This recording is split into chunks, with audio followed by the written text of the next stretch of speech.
Good girl.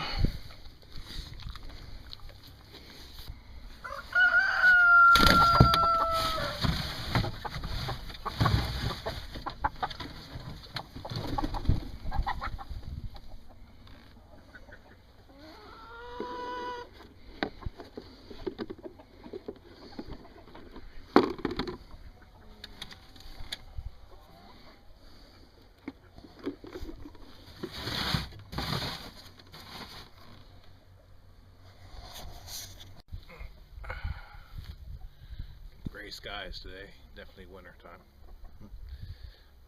Went to the feed store and to Tractor Supply to get the supplies for the week, and I wanted to pick up some mealworms for a little protein snack for the chickens and the ducks. But then I was noticing the prices of them. They even got an 11-pound bag. It was $80. That puts it $7.20 something cents per pound. That's more expensive than T-bone steaks. You know, I wanted to use the mealworms like I've been using them as a protein boost, but I don't think the protein you're feeding your chickens should cost more per pound than the chickens do. So got me to thinking, and made a side trip to the local pet store, and I picked me up some live mealworms. So I'm gonna try to make a colony of mealworms and see if I can have us a supply of protein that's a lot cheaper than we get from buying the dried mealworms in the store. But we'll see how it goes. Went to Tractor Supply today, normal run to go get the supplies for the week, and I wanted to pick up some mealworms for our chickens, and I noticed that the prices on those mealworms are kind of outrageous. As a matter of fact, they had an 11-pound bag for $80, and if you added it up, it was actually the best bargain they had per pound for the mealworms. But that still puts the dehydrated mealworms around $7.27 per pound, which would be higher than T-bone steaks. And call me old-fashioned, but I think the protein I give to my chicken should be less than chicken. So I went to the local pet store and I picked up some live mealworms. It's 100 count of live mealworms, and it was only $5. And you can see, I'm not sure how good the camera can see in there. They are kind of shedding their skins a little bit, but they are definitely live in there. And I figured I'd start a little colony. Now, I'm not an expert on mealworms. I've watched a couple of videos. I've read some websites on what they eat, what they don't eat, and this is an experiment. If it doesn't work, end of the day, the whole container goes in the chicken pen anyway.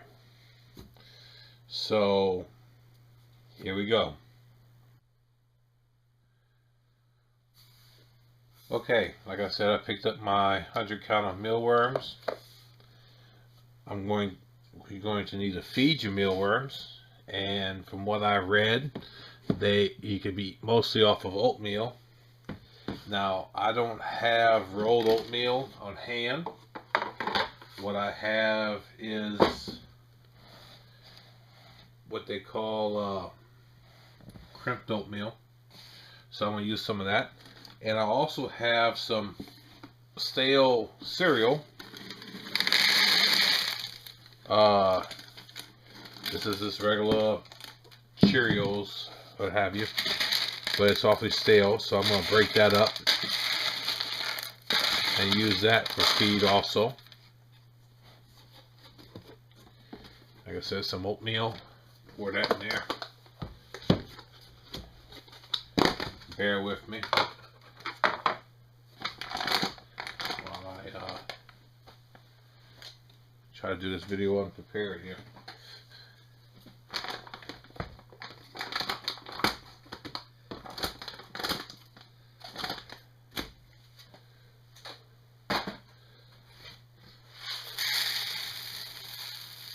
for the oatmeal.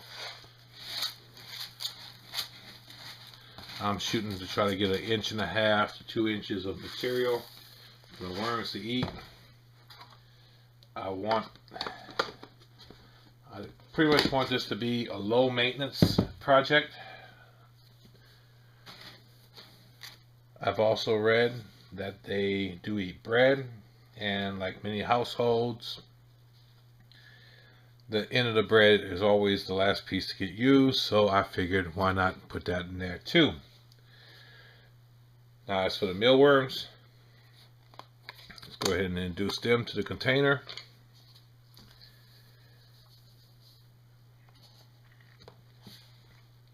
As you can see, they're like a bran flake to begin with, but there they are.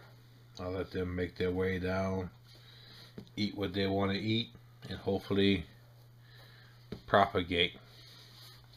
Now what I understand from the mealworms, from what I've read and what I've seen online, is that they have 3 stages of life. They have the mealworm stage, which basically is it's the youngest of the 3 states.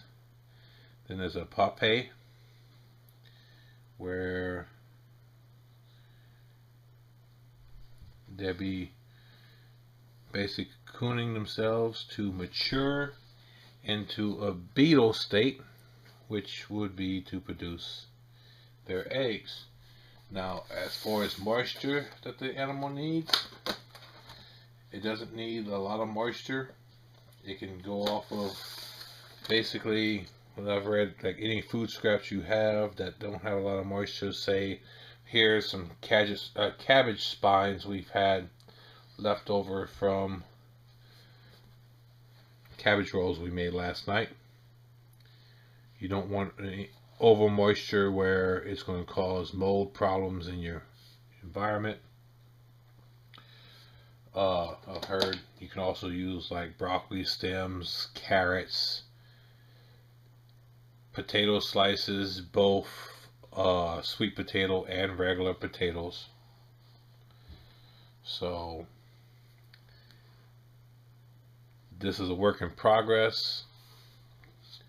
I'm going to start off with this and see how it works, and the project is probably going to grow over the next couple of weeks or months as the worms mature, turn into beetles, and reproduce, and hopefully it'll be a nice addition, a nice asset to have in the homestead to increase the protein for our chickens, our ducks, and what have you, and maybe even a little fish bait. But I'll keep you posted on how it goes, and thanks for watching.